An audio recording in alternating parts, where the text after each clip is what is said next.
Kisah pendeta jadi mualaf di Hagia Sophia.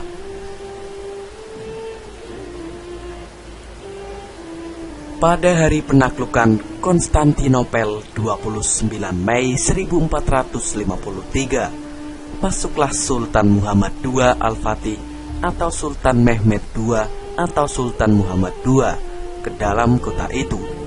Dikutip dari buku sejarah umat Islam yang ditulis oleh Profesor Hamka atau Buya Hamka, pekik Allahu Akbar terdengar di kiri kanan jalan. Tempat bala tentaranya berdiri menyambut kedatangan baginda yang mengendarai kudanya yang bernama Jambulat. Sultan Muhammad II memasuki kota dengan langkah yang tenang dan bahagia. Tidak terlihat kesombongan pada wajah Sultan. Bahkan sesampai di hadapan gereja besar Hagia Sophia, Sultan turun dari kudanya dan sujud ke bumi, mengucapkan syukur kepada Allah, dan diambilnya segenggam tanah lalu disiramkannya ke kepalanya sendiri sebagai wujud merendahkan diri kepada Ilahi. Saat Sultan masuk ke dalam gereja yang bersejarah itu, terlihat beberapa orang yang saat beribadah sedang menengadah ke langit. Di bawah pimpinan pendetanya bersembahyang dengan sangat khusyuk, memohonkan perlindungan dan biarlah mati dalam keadaan sembahyang. Kebetulan pada saat itu hari sembahyang sedang memperingati orang suci mereka, yaitu Santa Theodosi. Baginda Sultan Muhammad II tertegun melihat orang-orang yang sembahyang dengan khusyuk. Saat Sultan tertegun, terdengar olehnya bunyi orang sedang memukul-mukul bangunan gereja dan mengganggu kekhusyukan orang yang sedang beribadah.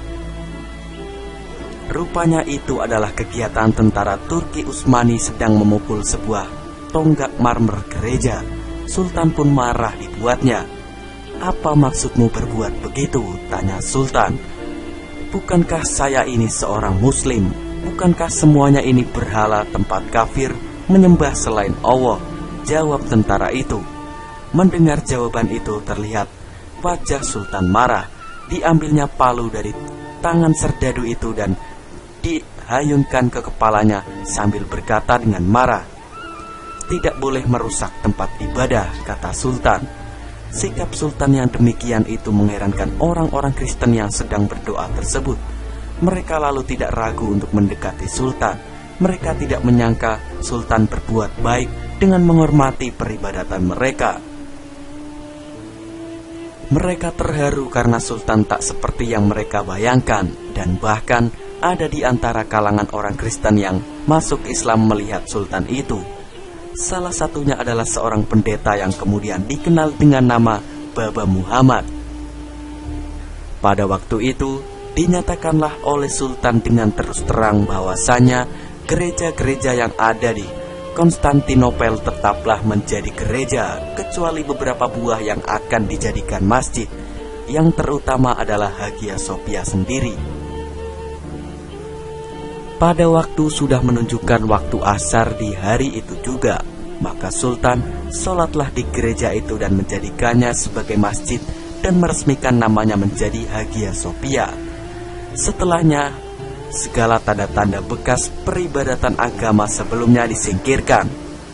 Kemudian, di hari yang sama, Sultan Muhammad II mengumumkan jaminan memeluk agama kepada masyarakat di sana yang non-muslim.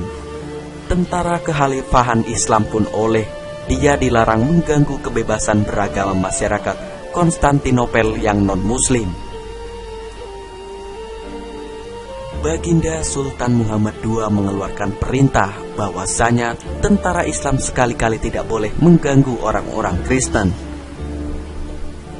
Tulis Profesor Hamka. Sultan Muhammad II juga memerintahkan agar syiar agama Kristen dijalankan sebagaimana biasanya. Dia lalu mengundang beberapa orang uskup di bekas kerajaan Romawi.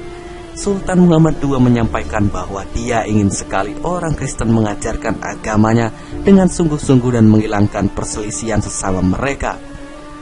Maka supaya umat Kristen berjalan dengan baik dan tidak terhalang, Sultan menganjurkan supaya uskup-uskup itu memilih sendiri di kalangan mereka siapa yang layak menjadi patriark atau gelar uskup tertinggi.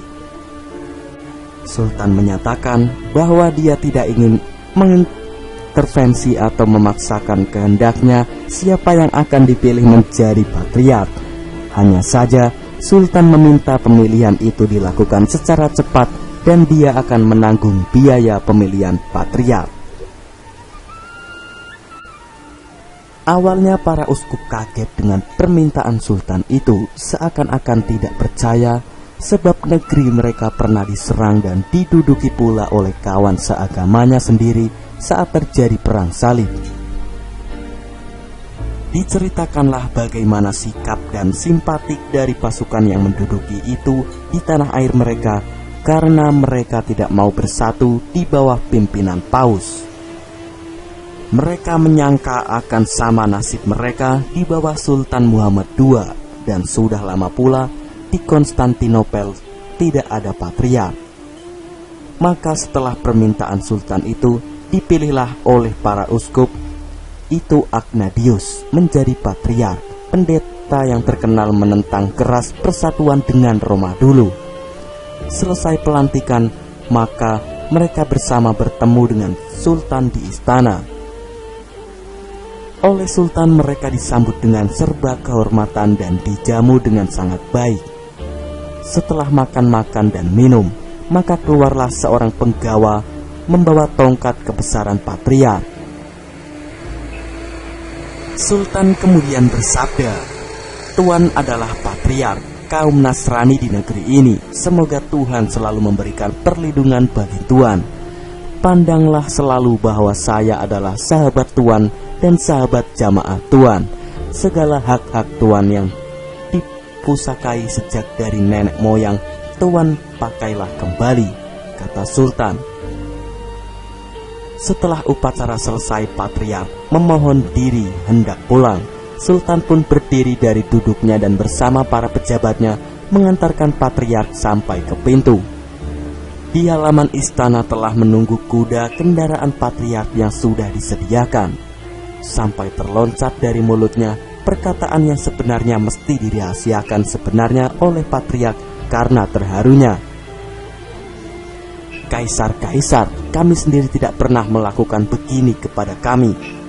Kemudian keluarlah sabda resmi dari sultan bahwa patriark aman dalam perlindungan sultan, dan kedudukan patriark disamakan dengan para menteri yang lain dalam dinasti Turki Utsmani yang bertugas mengurus rakyat sultan yang beragama Nasrani, baik dalam urusan sipil atau dalam urusan agamanya. Oleh sebab itu patriark Konstantinopel mempunyai dua tugas, yaitu memimpin golongannya sendiri dan menjadi satu di antara menteri-menteri kerajaan Turki Utsmani yang sama haknya dengan menteri yang lain.